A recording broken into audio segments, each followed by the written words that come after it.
Hello, ladies and gentlemen. Welcome. Blah. Welcome. Guess what? It's Tuesday.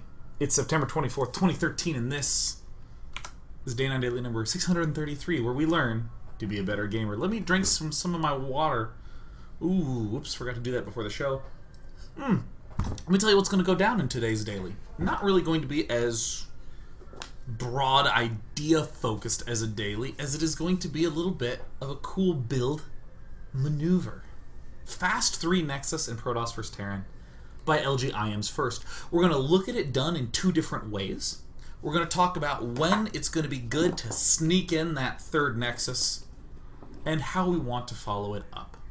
Of course, to frame all of this, we have to make ourselves aware of what the Terran can and cannot do so that we know why and when we can do things oh so safely.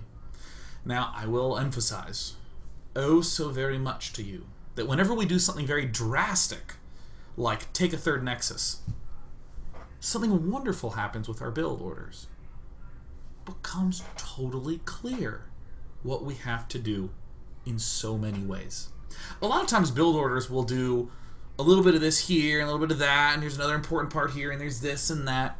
I mean, with a 3 Nexus play, it's really clear what the goal of your build is. To get 3 Nexuses worth of probes up and running, and to win with a ton of shit later. So as long as we can stay alive and deal with all the threats in that meantime, we're in good shape. This is one of my favorite things in any matchup, is just taking a lot of bases. Also because I like feeling powerful. I am the Baron of Whirlwind. We got the birds outside making some noise. Good to have you birds outside. I hope you can hear the birds out there. They're very cheerful. Brief announcements. We'll be doing Hero versus Heart tomorrow, and we'll be doing Innovation versus Curious on Thursday. Just a nice little broad spectrum of some of the WCS as of late. Haven't done any of the Season 3 games. We'll be starting that tomorrow, and then we'll be doing WCS Season 3 on the daily from pretty much till the end of time. Today is the last Season 2 game we'll be doing. You can get this replay at starcraft2.com/WCS. Friday, I'm going to finish Half-Life. Ooh. Next week's Fun Day Monday is Send Me the Closest 2v2 game of all time. Send it to Monday at day9.tv. Doesn't have to be recent, it can be whenever. Let's talk about TVP by going into a game. Bam! We're going to watch this game first as an introductory piece with the sound already previously enabled. This will be a good introduction to this, doing something quite normal, where First plays against Alive.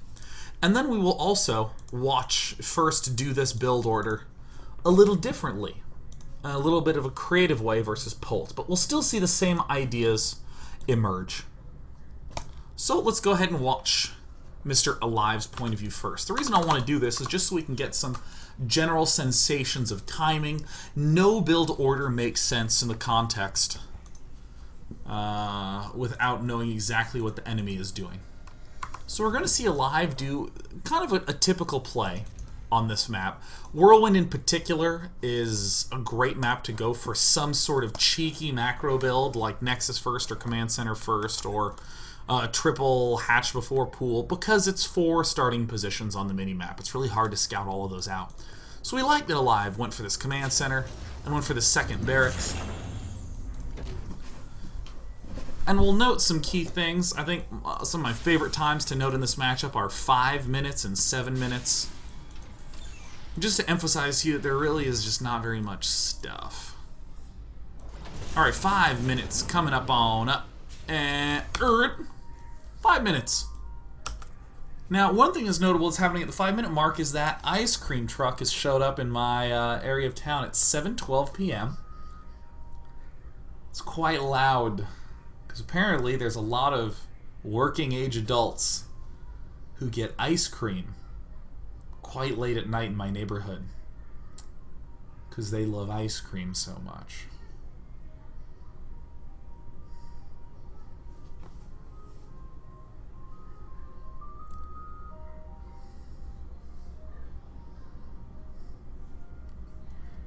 It's such a friendly tune that could drive a man mad. Sometimes it just parks on the street. That thing is awake at like 9 a.m. driving around. There's kids going to school. There's a school nearby. Eating up all the ice cream, shows up at 3 again, hits the kids again, giving them some ice cream. Then he shows up late at night for just a little bit more ice cream. This is one dedicated ice cream man, or there's 2 of them. I don't know. The important thing is that there's at least one human who's going insane because that sound loop is shorter than most NES games. Yeah, actually, I kind of want some ice cream. That's a good point. Anyways, 5-minute mark. What do we see? Not a thing. 3 Marines. Okay, well, what else does Alive have? No geysers. Good. No geysers whatsoever. Nice. Another... No. He doesn't really have very much. Nothing else really... Ooh, he's going for an extra command center. There's other build orders as well. You might ask, well, gee, isn't it possible for Alive to have more at the 5-minute mark? What I will just assure you of is that we'll see it in the next game. Not in this one, because it's very hard for Alive to do 2 completely different build orders in the same game. Welcome to Day 9's Tuesdays, where the knowledge is so clear. We'll watch that different build order in the second game, we'll see. But in this first game, we can still see at the 5-minute mark, not much. Okay, cool. He went for some sort of macro-oriented build. We're going to ignore the scouting of first right now. And we're going to see that even at the 7-minute mark, a full 2 minutes later, still not a lot. 10 Marines. Yeah. And last one I want to note is by that 9-minute mark. What on earth do we see Alive having? Up on round 9 minutes. Oh, I mean, you can tell he's powering up indeed. But at 9 minutes, stim isn't done, combat shield isn't done, the amount of units is not particularly terrifying. 16 Marines can do some damage, but there's no medevacs. We're feeling safe. What did we learn? Well, we learned that if Terran is going macro, we don't have a lot to worry about. These timings are not going to be terribly sophisticated because they don't need to be. And we're going to see, coming out of first, some more particular timings of how he's going to get this triple Nexus play going. Rather important thing to note is that this is going to be a mix of metagame consideration with in-game consideration.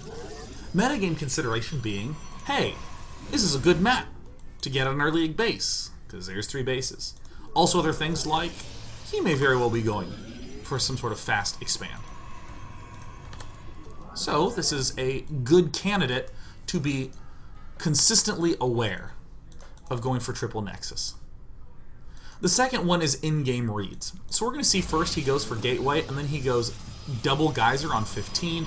Really typical stuff. He's going to get a pylon because he watched Newbie Tuesday and knows that probes and pylons are an important part to every Protoss's breakfast, even if they use whole milk. Which, by the way, tastes way better than skim milk.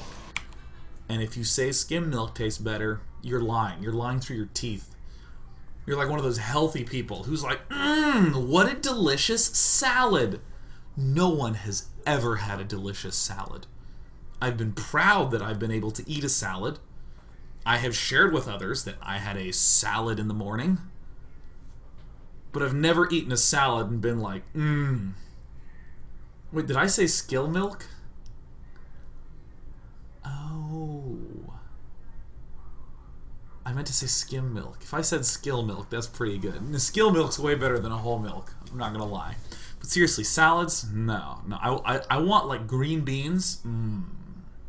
I do like green beans, but a salad, you don't even eat a salad. You just kind of fold it in your mouth until it's like a green paste, and then you sort of decide to stop eating because I'm kind of bored chewing.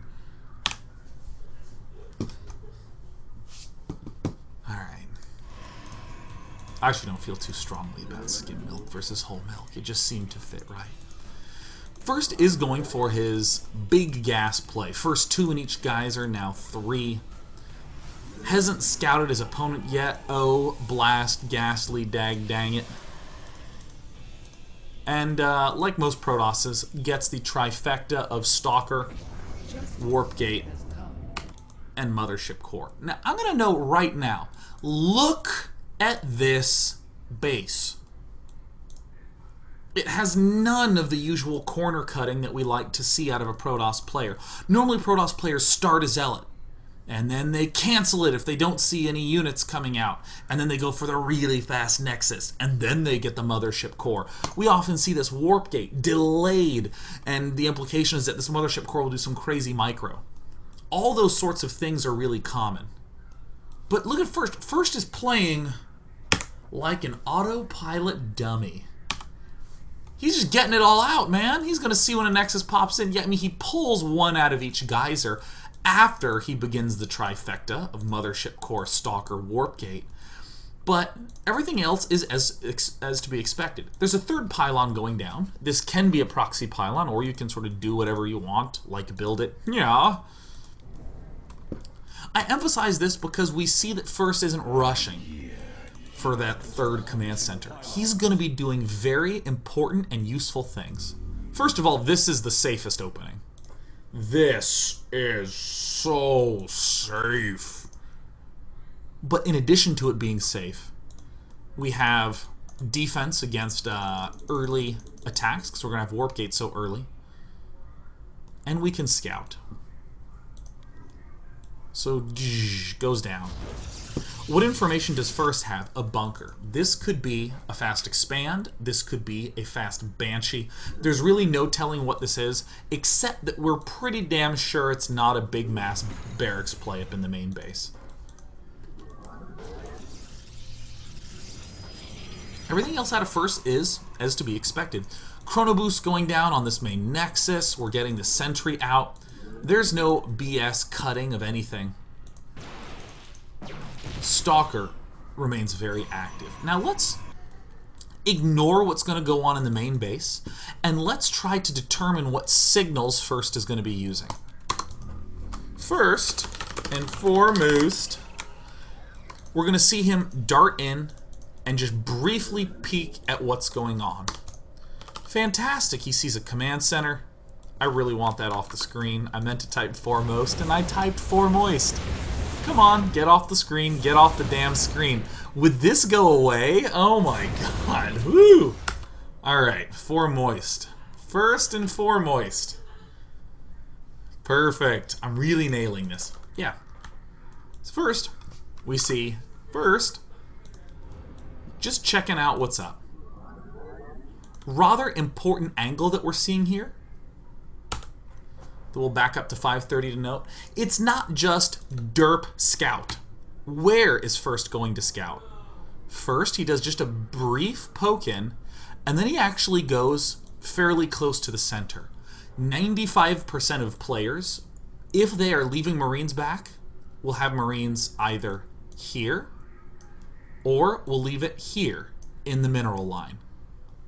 Obviously, there will be Marines here, so First is very intelligently, very carefully positioning himself in between there. So let's see that. And just pokes on in and gets right on out again. The Stalker, look at the Stalker, even before having gotten into this main base, First was moving the Stalker down in a protective path. When this mothership core wants to retreat, you don't want it to die, so the Stalker is sort of working in coordination with that. Very nice. To do things like this. These Marines will now get no opportunity to intercept and cut off this mothership core. Very good stuff. So, fantastic. First now knows that he is going to be up against a player who's going for a relatively swift command center. Let us recall that up until about 9 minutes, we ain't got no threats. Perfect. With all that in mind, let's come back to the base and note some pretty standard things going on. First has a single gateway. Wonderful. Nothing wrong with that. Getting a forge up. Forge a little after 5 minutes is totally acceptable as long as it's just a forge. You can't really afford to go for double forge or forge gate. You're pretty much just getting a forge.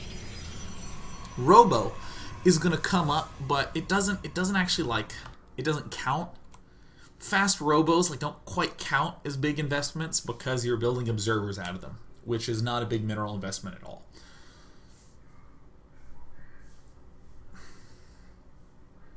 Excuse me. So this is an expected play. The goal for defense is to have the Stalker as a spotter to see the threats coming. The sentries to continue to be annoying and get in the way with force fields and guardian shields, and for the mothership core's photon overcharge to really be a big damage dealer. So here's this moment with all this cool stuff going on. We have the robo facility going down. We have ground armor going down, but of course no chrono boosts will be going down on this anytime soon. This is an econ build. Now already we're seeing the problem solving come up in the early game. If we have stated, I'm going to be going for triple Nexus. Let's just make that statement right now. We've seen that he's not doing an early rush. We've actually seen him going for a fast third command center. So we're going to go fast triple Nexus. What does triple Nexus mean? Econ, and econ play. So do economic things. Chrono boost the probes until you have saturation on all three bases. Don't mess around with it. Why would you chrono boost anything other than probes? Because it's a key unit or a key upgrade that we desperately need to stay alive. +1 armor does not fall into that category. We'll see other examples of it coming up. +1 armor, I will just kind of loosely explain that it's not a critical defense upgrade because we won't really have that many gateway units when our +1 armor is done. It'll be just enough to maybe help, but it's not a game changer. The better explanation would be to show you hundreds of games of empirical evidence of it not really turning the tides in battle. But I'm just not going to do it today. So take my word for it. I'm well aware that that's a sort of a whole of an explanation, but I'm sort of content with that. Look at that. Chrono boosting on the probers. Chrono boosting the probers. All the chrono boosting. What comes out? Oba Zavara. And boom. Nexus going down. Remember how I said 5, 7, and 9 minutes? At 7, we had alive, not even really having any tech begun. Fantastic. Speeding things right along. Double gas is going down after we throw down this Nexus. And we need to ask ourselves why. Why on earth would First do this? The answer is very simple. He's trying to get Colossus. And we really need these geysers up relatively swiftly with Colossus. Now, why would he want Colossus? Because the timing attack that Alive's going for is around 10 minutes. That's when Marines, Stim, and Medevacs will be done. So we better be damn sure to have a Colossus done by then to be able to hold it off. Robobay takes about a minute, so this will be done at 8:45. Colossus with Chrono Boost takes about a minute, so it'll be popping out at 9:45. The Colossus will be done just before the timing push. I want to make sure we remember this because in Game 2, when First doesn't do this opening, when he doesn't go Robo, we still have to have an answer. How the hell do I stay alive at 10 minutes? Going back into the game, let's see some other things. Largely Chrono Boost going down on the probes. Here's the rally coming up here. Gateways are the sort of last thing to roll up on in. Is my volume really loud all of a sudden? No, that's fine. A seemingly bold move coming up, going for the Twilight Council. We're literally going to ignore that for a moment because it won't make sense for a little bit of time.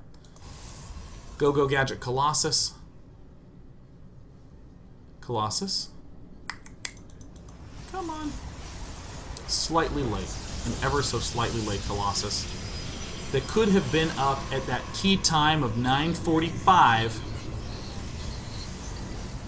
And right, I'll actually pause at around 10 minutes just so we can take a look at the Terran base. 10 minutes is a very useful timing to note. We're pretty gosh darn close, but as we're seeing, the Terran is getting about ready to add on his Medevacs to this force. Because Alive went for this third command center really fast, he doesn't quite have it yet. If he skipped over the third command center, as we'll see in the second game, this would be coming out a lot sooner. Now, I blasted ahead a little bit quickly, trying to get to the 8-minute mark. Come on, game, work with me. Nice. Let's hop back to the first cam and see some other neat things that are happening. Again, I'm going to skip over that Twilight Council. What we want to do here is we want to look at vision. Observers are actually never really in the main. This was information gathered by the mothership core. The observers will be holding key spots. One is almost always outside of his base, particularly over this thing or right here. We'll have a second one right here at this point. We'll have a third one up here floating over this area, generally just on the other side of these rocks so we can sort of see when stuff's coming in. And another one down here to check the drop path. 4 tends to be about usual. 3 is okay if you're really on point at the watchings.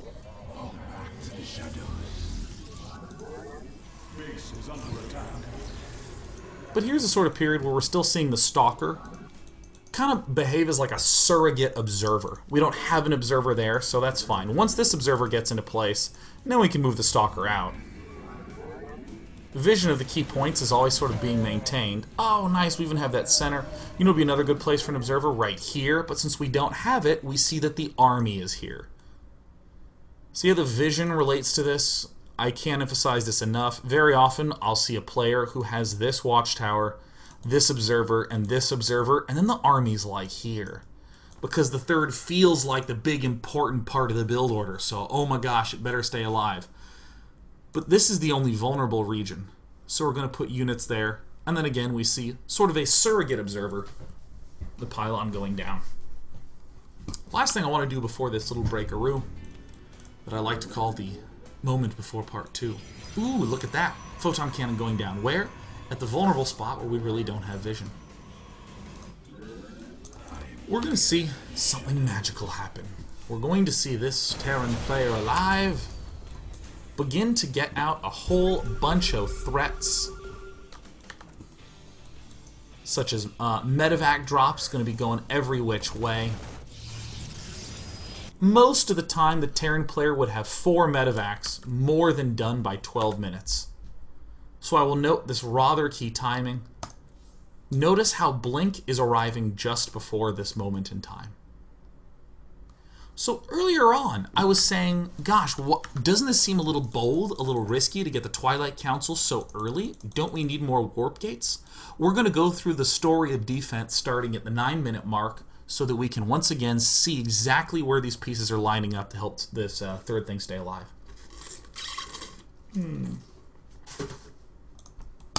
Okay, great. Robo facility to be able to have Colossus. Oh, eggs. I'm in a show, man. Oh. Oh, wait, it does say I'm busy. Oh. Oh, my God. Oh, my God. Hi, in show. Gotta keep doing show. Sorry. Okay, so Colossus getting ready to go just before the 10-minute mark. And when do these 2 gateways finish? Just before the 10-minute mark. Because, you know, we want to make sure that we are well defended in that meantime. We have our Twilight Council start Blink, and we're even chrono boosting Blink. Why? So that way we can get it done by the 12-minute mark. Because what happens at the 12-minute mark? Well, gee gosh, we have to be able to deal with drops happening at multiple angles. Even sending out a Phoenix, that's great. Already beginning to stockpile the Stalkers. We're having more gateways get added on. Colossus coming out. We don't really have any need for range first. Why do we need range? Range is good at dealing with eggs. Are very nice, but my God, I'm trying to wrap it up here, man.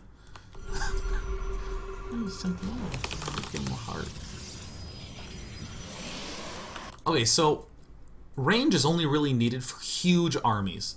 We need 1 Colossus for the first round of things, and then he's going to have a few number of units and a lot of medevacs, so we better get Blink here. And that's why the last thing happening here is this thermal lance. That's why one of the last things finishing here are these gateways coming up. So that way by 12-minute, First has this very nice little infrastructure. It's all good and done. And in fact, he can begin to be a little bit more bold with his movement. But we still see not terribly much more bold. He has his 2 observers in his key locations to spot stuff. Mothership core on the vulnerable side where he doesn't have his units. And everything's good in the hood. When we come back, we're going to see how First is going to use this 3 Nexus structure to transition out of it. And then That's what we're going to do. It's going to be kind of an expected transition. So we're actually going to get a nice opportunity to see First just be a badass in the mid game. And then we'll see him wrap up with Tempests. That's right. That's a little dangly treat in the distance. He's going to win with some Tempests. But how? Stay tuned, because the daily portends great things. On a break.